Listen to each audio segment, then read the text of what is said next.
હિરલ્સ કિચનમાં તમારું ખૂબ ખૂબ સ્વાગત છે। આજે આપણે બચેલા ભાતમાંથી એકદમ ક્રિસ્પી ભજીયા બનાવવાના છીએ। હું તમને બચેલા ભાતની ભજીયા જે બનાવેલા છે આપણે એની ક્રિસ્પીનેસ બતાવું છું। તમે જોઈ શકો છો કે ખૂબ જ અવાજ આવી રહ્યો છે। તો ફ્રેન્ડ્સ, આપણે બચેલા ભાતમાંથી એકદમ ક્રિસ્પી ભજીયા બનાવશું। તો ચલો ભજીયા બનાવવાનું સ્ટાર્ટ કરીએ।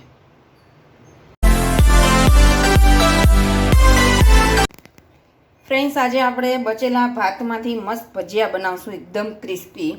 તો બચેલો ભાત છે ફ્રેન્ડ્સ, એને પહેલાં આપણે સ્મેશરથી એકદમ સ્મેશ કરી નાખશું। ફ્રેન્ડ્સ, તો તમે જોઈ શકો છો કે આપણે એકદમ સ્મેશરથી સ્મેશ કરી નાખ્યું છે। ફ્રેન્ડ્સ, હવે આપણે આની અંદર નાખશું લીલા મરચાંની પેસ્ટ છે। ફ્રેન્ડ્સ, નાખશું અજમો થોડો। ફ્રેન્ડ્સ, થોડું આપણે જીરું નાખશું આની અંદર। ફ્રેન્ડ્સ, જીરું અને અજમાનો ખૂબ જ સરસ ટેસ્ટ આવતો હોય છે આમાં। ફ્રેન્ડ્સ, આમાં નાખશું કાંદા।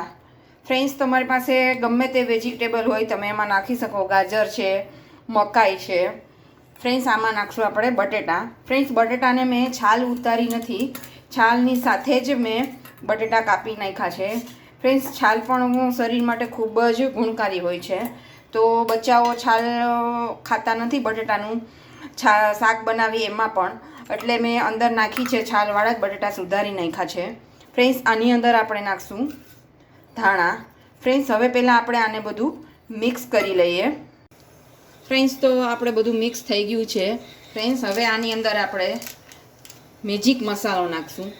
ફ્રેન્ડ્સ, મેજિક મસાલાનો ટેસ્ટ ખૂબ જ સરસ આવતો હોય છે આમાં। મેજિક મસાલો નાખવાનો। હવે આપણે એમાં નાખશું સ્વાદ પ્રમાણે મીઠું નાખશું। આમાં નાખશું બેસણનો લોટ। બેસણનો લોટ નાખ્યા પછી આમાં ચોખાનો લોટ તો ચોખા છે જ, આપણા ભાત છે એટલે, પણ થોડો ચોખાનો લોટ, 1 જ ચમચી ચોખાનો લોટ આપણે નાખવાનો છે। હવે આપણે આને થોડું પાણી નાખી અને થીક બેટર બનાવશું। ફ્રેન્ડ્સ, આને એકદમ ચોરતું જવાનું અને મસ્ત થોડું થોડું પાણી નાખી અને બેટર બનાવવાનું। બેટર એટલે એકદમ આપણે જે બટેટાવાળાનું બેટર બનાવીએ એવું નથી બનાવવાનું। હું તમને હમણાં દેખાડું। ફ્રેન્ડ્સ, હવે આમાં થોડું જ પાણી નાખશું આપણે, ઝાઝા પાણીની જરૂર છે નહીં। ફ્રેન્ડ્સ, તમે જોઈ શકો છો કે આપણું એકદમ ભાતનું બેટર રેડી છે। ફ્રેન્ડ્સ, આવી રીતના આપણે અનઇવન કરી અને ભજીયા ઉતારવાના છે। ફ્રેન્ડ્સ, ઘણીવાર આપણે ભાત બચેલો હોય તો મુઠિયા બનાવતા હોય, અથવા તો આમાં ભાતની અંદર આપણે થોડી મગની દાળ નાખીને ખીચડી બનાવતા હોય છે। પણ ફ્રેન્ડ્સ, આ એકદમ ક્રિસ્પી બને છે અને ટેસ્ટમાં તો ખૂબ જ સરસ લાગે છે। તો સાથે સાથે તેલ પણ આવી ગયું છે। હવે આપણે પહેલાં ભજીયા ઉતારશું। ફ્રેન્ડ્સ, તો આપણું બેટર એકદમ રેડી છે અને તેલ પણ આવી ગયું છે। હવે આપણે મસ્ત નાના નાના ભજીયા, એકદમ ફ્રેન્ડ્સ ધીમો ગેસ રાખવાનો છે, તો જ આપણા ભજીયા અંદરથી ચડશે અને બહારથી ક્રિસ્પી થશે। ફ્રેન્ડ્સ, આ અનઇવન જ બને છે।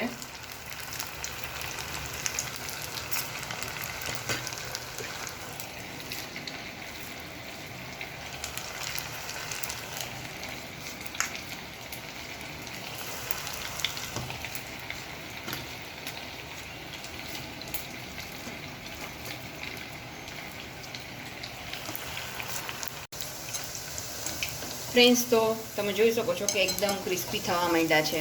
હજી ફ્રેન્ડ્સ ક્રિસ્પી થવા દેશું। ફ્રેન્ડ્સ, આ રેસીપી મારી મમ્મી ખૂબ જ મસ્ત બનાવતી, એટલે મારી મમ્મી પાસેથી હું આ રેસીપી શીખી છું। મારા મમ્મીના ભાતના ભજીયા ખૂબ જ ટેસ્ટી થાય છે।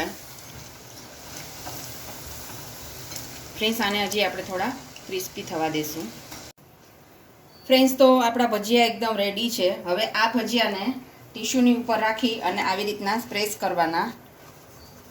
તમે જોઈ શકો છો કે આવી રીતના બનશે। આપણે પહેલાં આવી રીતના બધા ભજીયા કરી લઈએ, પછી પાછા આને તળશું। આવી રીતના એકદમ ગરમ હોય તો ઉપર ટીશ્યુ મૂકવાનું, નહીતર એમને હાથેથી પણ થઈ જશે। આવી જ રીતના આપણે પહેલાં બધા કરી લેશું। તમે જોઈ શકો છો કે આપણે બધા આવી રીતને બનાવી લીધા છે। હવે આપણે આને પાછા તળશું. ફ્રેન્ડ્સ, આને ડબલ વાળ તળવાથી એકદમ ક્રિસ્પી બને છે. દાળવડા આપણે ખાતા હોય ને એવો ટેસ્ટ આવશે ફ્રેન્ડ્સ આનો.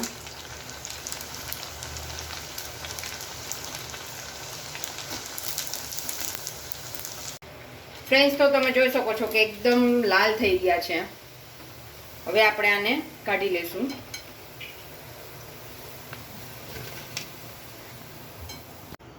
ફ્રેન્ડ્સ, તો આપણા ભાતના ભજીયા એકદમ રેડી છે, ક્રિસ્પી. ફ્રેન્ડ્સ, હવે આની અંદર આપણે મસાલો છાંટશું. ફ્રેન્ડ્સ, આ મેં મસાલો બનાવેલો છે. મસાલામાં મેં જીરાનો પાવડર, સંચર પાવડર અને લાલ મરચું અને ચાટ મસાલો નાખેલો છે. એ આપણે આની ઉપર સ્પ્રિંકલ કરશું. ફ્રેન્ડ્સ, આનો ખૂબ જ મસ્ત ટેસ્ટ આવતો હોય છે. ફ્રેન્ડ્સ, તો આપણા બચેલા ભાતના ભજીયા એકદમ ક્રિસ્પી રેડી છે. તો તમે પણ ઘરે બનાવજો અને સાથે સાથે મારી ચેનલ લાઇક, શેર અને સબસ્ક્રાઈબ કરવાનું ભૂલતા નહીં. ફ્રેન્ડ્સ, સબસ્ક્રાઈબ કરવું એકદમ ફ્રી છે અને સાથે સાથે બેલ આઇકનને પણ દબાવી દેજો એટલે ફટાફટ મારો વિડીયો તમારા સુધી પહોંચી જાય. બાય, આવજો, જય શ્રી કૃષ્ણ. મળશું અગલા વ્લોગમાં.